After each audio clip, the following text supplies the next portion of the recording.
Graça e paz da parte de Cristo sejam sobre vocês. Vamos continuar a nossa reflexão sobre a oração do Pai Nosso e o que ela tem a nos ensinar. No vídeo de hoje vamos refletir sobre a tradução "Mas livra-nos do mal" ou "Mas livra-nos do maligno". E que diferença isso pode fazer nas nossas vidas? Antes disso, peço, se inscrevam no nosso canal, divulguem, compartilhem, se gostarem, deixem seus likes, nos ajudem a compartilhar essa palavra do Cristo, a levar adiante essa mensagem de amor, de perdão, de compaixão e de misericórdia que Deus demonstra a nós em Cristo. Dito isso, Mateus capítulo 6, versículo 13. E não nos deixes cair em tentação, mas livra-nos do mal. A tradução da NVI. Mas será que seria o ideal traduzir por "mas livra-nos do mal"? O termo que aparece aqui, traduzido por "mal", é o adjetivo poneros. Poneros em grego significa mal, perverso, maligno. E tem as três formas. Tem a forma poneros, que é masculina, tem a forma feminina e tem o neutro também, toponeron. Então tem o masculino poneros, que seria o maligno, o mal no sentido de o homem mau ou o homem perverso. E tem também toponeron, que seria o mal no sentido de aquilo que é contrário ao bem, como se fosse mal e bem.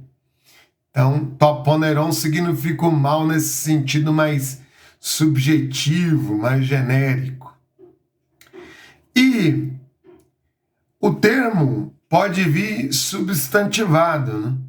Como vemos em Mateus 13, 19, diz assim: alguém ouve a palavra do reino e não a entende.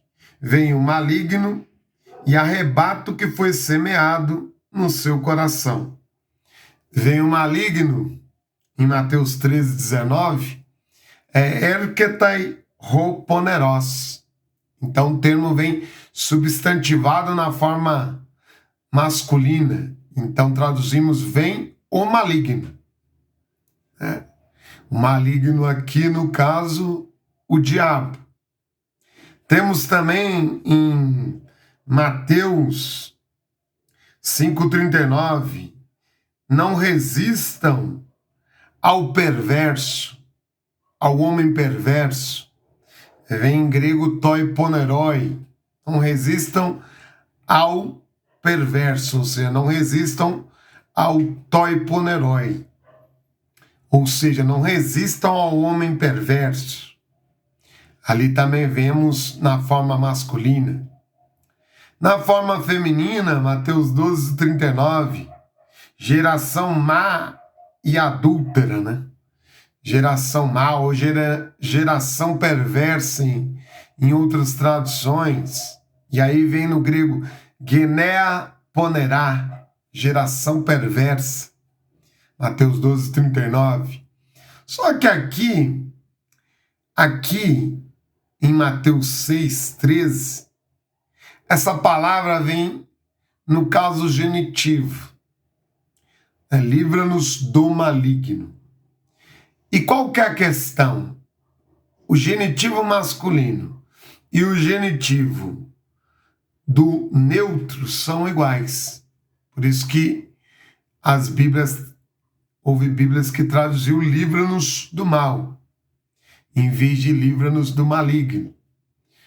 Porque, como o genitivo é igual, gera dúvida. É masculino e devemos traduzir "livra-nos do maligno"? Ou é a forma neutra e devemos traduzir "livra-nos do mal"?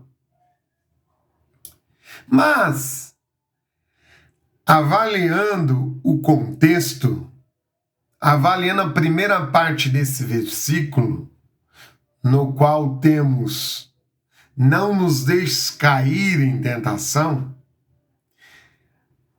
achamos por bem que a melhor tradução seria então dizer: não nos deixes cair em tentação, mas livra-nos do maligno. Por quê? O maligno é o tentador no Novo Testamento. O Novo Testamento deixa claro que o diabo, o maligno, é que tenta as nossas vidas. É que tenta e busca com suas armadilhas nos corromper e nos levar à prática do pecado e à prática do mal. Então, aqui há um paralelismo, né? As duas partes do versículo têm o mesmo sentido. Não nos deixes cair em tentação e livra-nos do maligno, que é o tentador. Então, irmãos e irmãs, com esse trecho dessa oração, Jesus não está nos ensinando a pedir, a orarmos pedindo a proteção para não sofrermos o mal. Nós estamos sujeitos a sofrer o mal.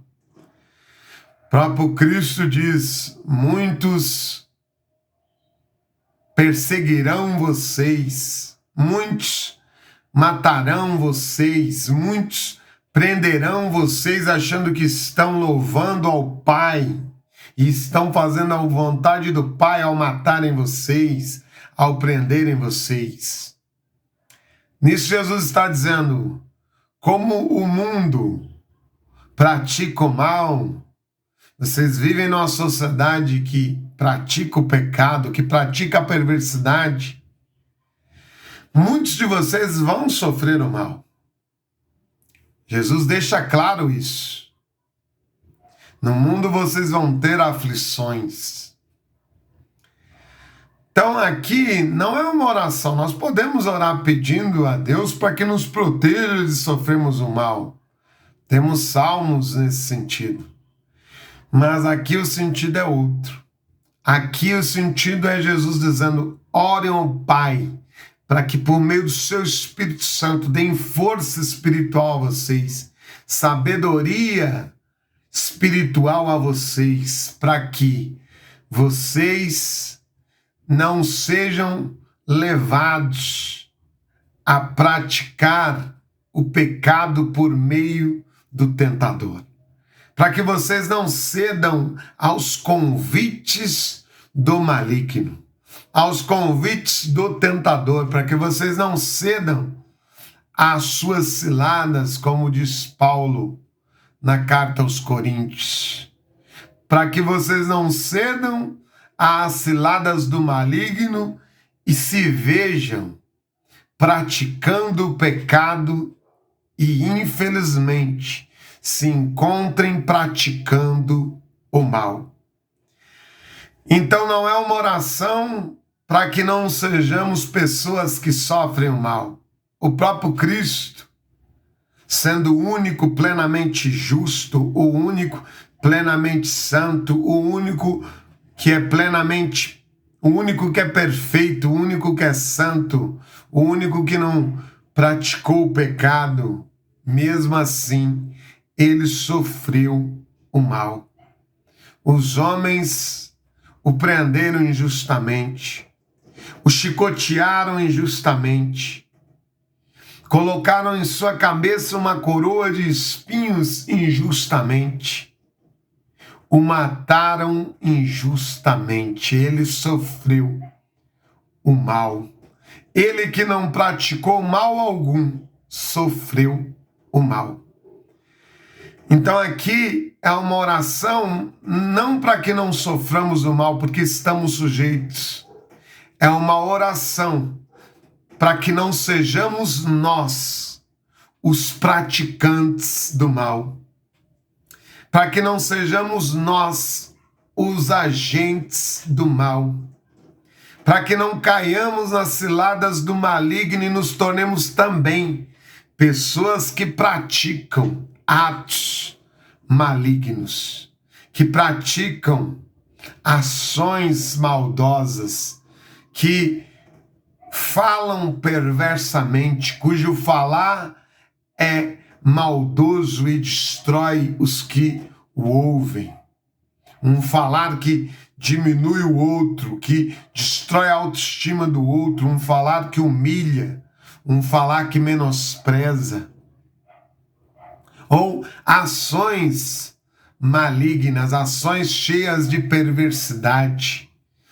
Aqui, Jesus está nos ensinando a orar para que nós não recebamos dele o título que aquela sociedade em Mateus 12:39 recebeu: geração perversa e adúltera. Geração maldosa, geração perversa, geração praticante do mal. Aqui é nesse sentido, então. Não é uma oração pedindo a Deus para nos proteger de sermos pacientes do mal, ou seja, pessoas que sofrem, pessoas que infelizmente recebem o mal, sofredores do mal. Não.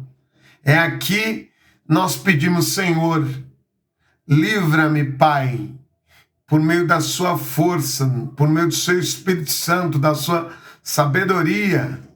Livra-me de ser eu um agente do mal, um praticante do mal. E Pedro, irmãos e irmãs, entendeu bem isso na sua primeira carta de Pedro. Nós temos ali no capítulo 2, versículo 15, ele diz assim: pois é da vontade de Deus que, praticando bem, vocês silenciem a ignorância dos insensatos. Vivam como pessoas livres, mas não usem a liberdade como desculpa para fazer o mal. Vivam como servos de Deus. Olha o que ele diz. Vivam e não usem a liberdade como desculpa para ser um praticante do mal. Antes, ao contrário, vivam como servos de Deus. Tratem a todos com devido respeito. Amem aos irmãos. Temam a Deus e honrem o Rei. Aí, versículo 19. Porque é louvável que, por motivo de sua consciência para com Deus, alguém suporte aflições sofrendo injustamente. Pois que vantagem há em suportar açoites recebidos por terem cometido mal? Mas se vocês suportam sofrimento por terem feito bem, isso é louvável diante de Deus. Então, Pedro chega a ponto de dizer essa maravilha do Evangelho, esse desafio do Evangelho. Olha, é louvável você sofrer, se você está sofrendo por uma consciência tranquila diante de Deus. Você sofrer aflições e passar por sofrimentos injustamente. Mas se você suporta açoites por ter cometido mal, isso sim é vergonhoso. Porque você está sofrendo mal porque você praticou o mal. Você apenas está recebendo o mal porque você plantou a maldade. Então não há nenhuma honra nisso, não há nenhum louvor nisso. Pelo contrário, ao contrário, é vergonhoso. Porque você está sofrendo mal porque você causou o mal. Alguém que é agredido porque primeiramente agrediu. Você sendo servo de Cristo, você ser desrespeitado porque você primeiramente desrespeitou. Alguém te injuriar, alguém te agredir com palavras porque primeiro foi você que agrediu com palavras. Isso vai dizer Pedro. É vergonhoso. E Pedro diz, olha, não se esqueçam do Cristo. Olha o que ele diz no versículo 21. Para isso vocês foram chamados, pois também Cristo sofreu no lugar de vocês, deixando o exemplo, para que sigam os seus passos. Ele não cometeu pecado algum, e nenhum pecado foi encontrado em sua boca. Quando insultado, ele não revidava. Quando sofria, não fazia ameaças, mas entregava-se àquele que julga com justiça. Ele mesmo levou em seu corpo os nossos pecados sobre o madeiro, a fim de que morrêssemos para os pecados e vivêssemos para a justiça. Por meio de suas feridas vocês foram curados, pois vocês eram como ovelhas esgarradas, mas agora se converteram ao pastor e bispo de suas almas. E Pedro desenvolve essa ideia. Vamos ao capítulo 3, irmãos e irmãs. Olha o que ele continua a dizer sobre esse assunto.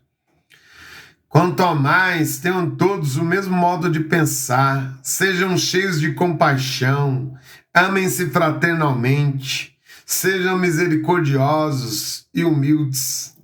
Não retribuam o mal com o mal, nem insulto com insulto. Ao contrário, bendigam, pois para isso vocês foram chamados, para receberem a bênção por herança.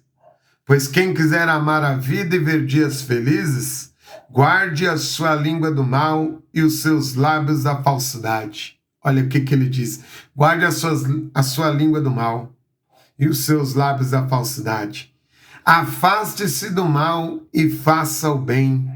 Busque a paz com perseverança, porque os olhos do Senhor estão sobre os justos, e os seus ouvidos estão atentos à sua oração, mas o rosto do Senhor volta-se contra os que praticam o mal.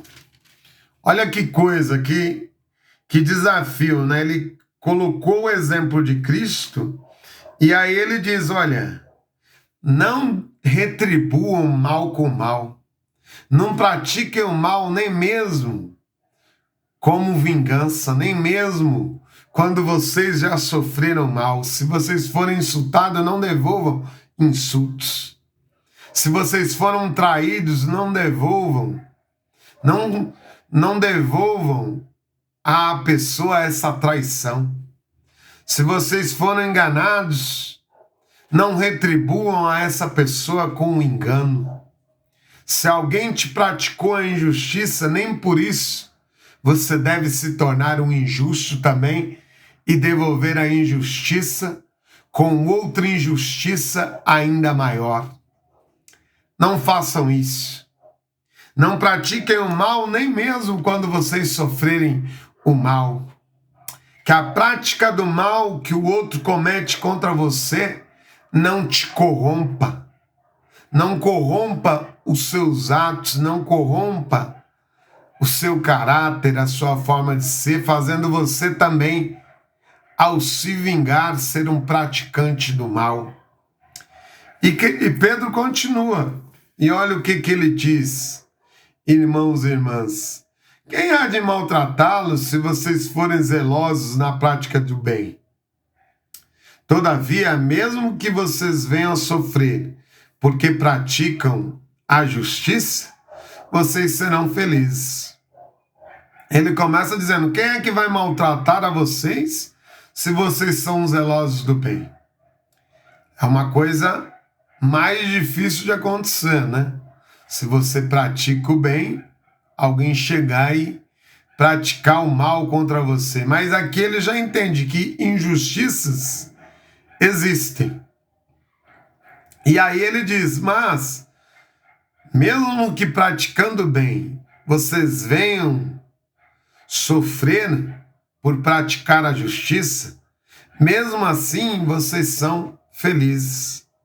Não temam aquilo que eles temem, não fiquem amedrontados. Antes, santifiquem a Cristo como Senhor em seu coração. Estejam sempre preparados para responder a qualquer pessoa que pedir a razão da esperança que há em vocês. Mas façam isso com mansidão e respeito.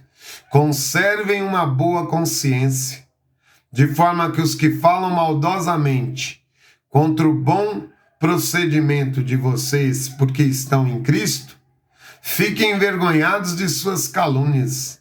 É melhor sofrer por fazer o bem, se for da vontade de Deus, do que por fazer o mal.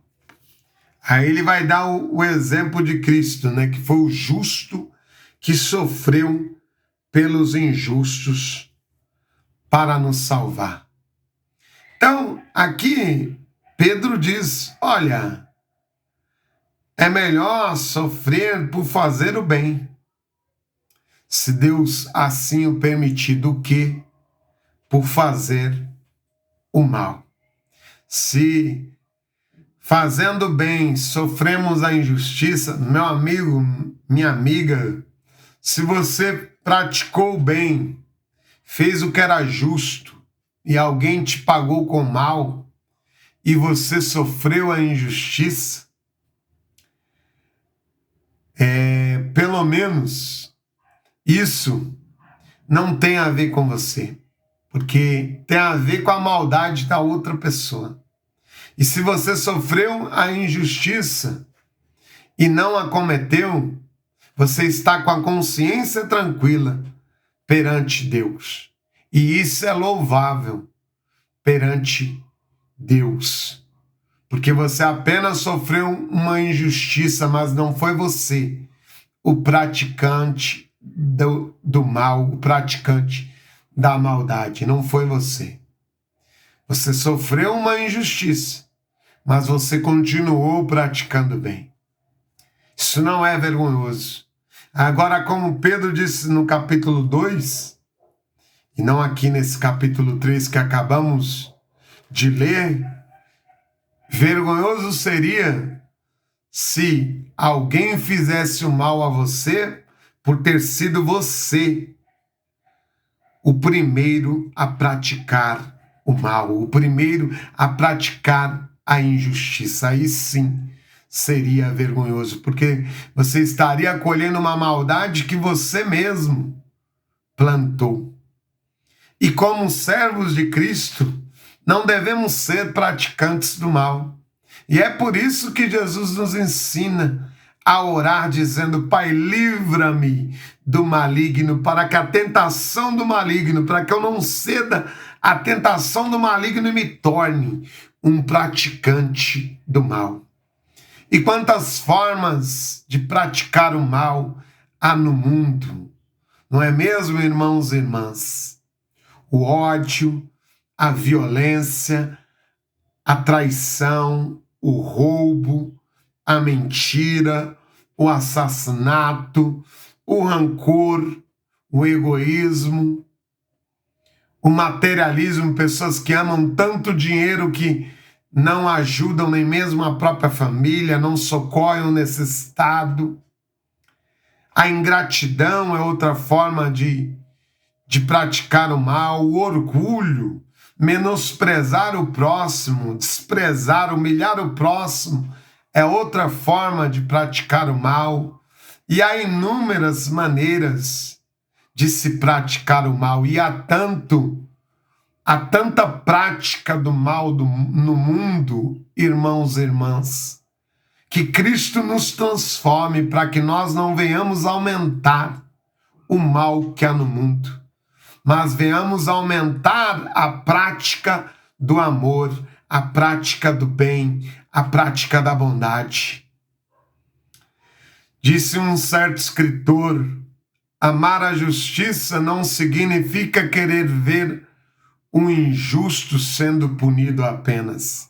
Amar a justiça significa, com os seus atos, palavras, pensamentos, sentimentos e atitudes, aumentar a justiça que há no mundo. odiar, para ter ódio, odiar o mal, ter ódio pelo mal, significa praticar, aumentar o bem, a prática do bem que há no mundo, e não aumentar a prática de maldade, de malignidade que há no mundo. E é interessante, irmãos e irmãs, que o próprio Platão, em um dos seus diálogos, lá no Gorgias, Platão mesmo vai dizer que num diálogo com Pólux, Sócrates vai dizer, né? O diálogo foi escrito por Platão, mas Sócrates vai dizer que é melhor sofrer o mal do que ser um praticante do mal. Sócrates ali já estava inspirado por Deus, porque perante Deus, entre sofrer o mal e praticar o mal, é muito pior praticar o mal. Porque um dia Deus há de trazer a juízo todas as nossas obras, atitudes e palavras. E nesse sentido, o mal é bem pior para aquele que o comete do que para aquele que sofre, porque quando sofremos o mal, estamos sujeitos a sofrer o mal, primeiramente. E quando sofremos, não tem a ver com o nosso caráter, não tem a ver com a nossa forma de ser. Se sofremos o mal injustamente, isso não tem a ver com o nosso caráter, com a nossa forma de ser, de agir e de pensar do outro. Isso diz respeito ao comportamento maldoso e corrompido da prática do outro. Não tem a ver conosco. Isso não tem a ver conosco. Que não sejamos, então, irmãos e irmãs, contaminados pelo mal, a ponto de nos tornarmos praticantes do mal. Que não sejamos, que o Senhor nos livre disso. Como diz Paulo em Romanos 12:9, o amor deve ser sincero, odeiem o mal e apeguem-se ao bem. Apeguem-se àquilo que é bom, pratiquem aquilo que é bom, pratiquem a bondade, o amor, a compaixão, a generosidade, o perdão. Pensem no bem, pratiquem o bem, falem segundo o bem, falem segundo a benignidade e odeiem, se afastem da prática do mal. Que Cristo nos dê força, irmãos e irmãs, para que não sejamos pessoas malignas, para que não sejamos corrompidos pelo maligno que é Satanás, pelo maligno que é o diabo, e para que não sejamos corrompidos por ele a ponto de nos entregarmos à malignidade, que os nossos atos cheios de Deus, que cheios do Espírito Santo, os nossos atos, a nossa forma de ser, de agir, de falar, de pensar, possa aumentar a benignidade no mundo e não a malignidade. Se apeguem ao bem, pratiquem o bem e detestem a prática da maldade, a prática do mal, a prática da malignidade. Oremos como Cristo nos ensinou, dizendo: livra-nos do maligno, para que não sejamos praticantes do mal. Em outras palavras, Senhor, livra-nos de nos tornarmos praticantes, agentes do mal.